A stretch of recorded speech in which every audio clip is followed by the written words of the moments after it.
April 11th, 2011. This is the most recent communication from Pulitzer Prize nominee Richard S. Lowry, syndicatednews.net's political commentator aboard the USS Bataan, which is underway in the Atlantic.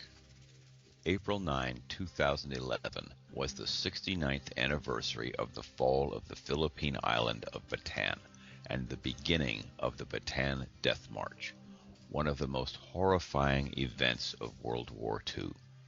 The brave men on Bataan had been under siege since the December 7th attack on Pearl Harbor. They held as long as they could without resupply or reinforcement.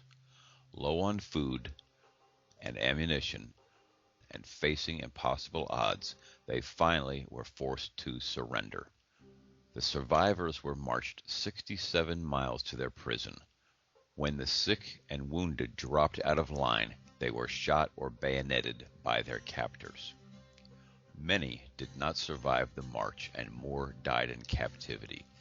The 4,500 men and women aboard the USS Bataan held a moment of silence on April 9th in remembrance of that fateful day in history. It was the first time the ship has been quiet since my arrival 11 days ago. The USS Bataan, LHD-5, serves our nation today as the finest amphibious landing ship in the U.S. Navy. As you listen, we are headed out to serve the nation again, carrying the 22nd Marine Expeditionary Unit. Since our arrival on board, our days have been filled with exercises of every sort. We have practiced fires, flooding, and defending ourselves from attacks from the air, land, and sea. The air crews have been continuously honing their skills on the flight deck. The air boss and his staff have been directing the intricate ballet of launching and landing several different kinds of aircraft from this relatively small flight deck.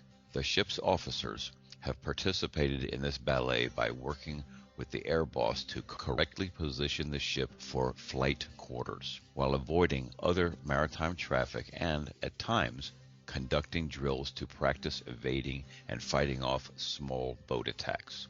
The battalion landing team has not sat idly by.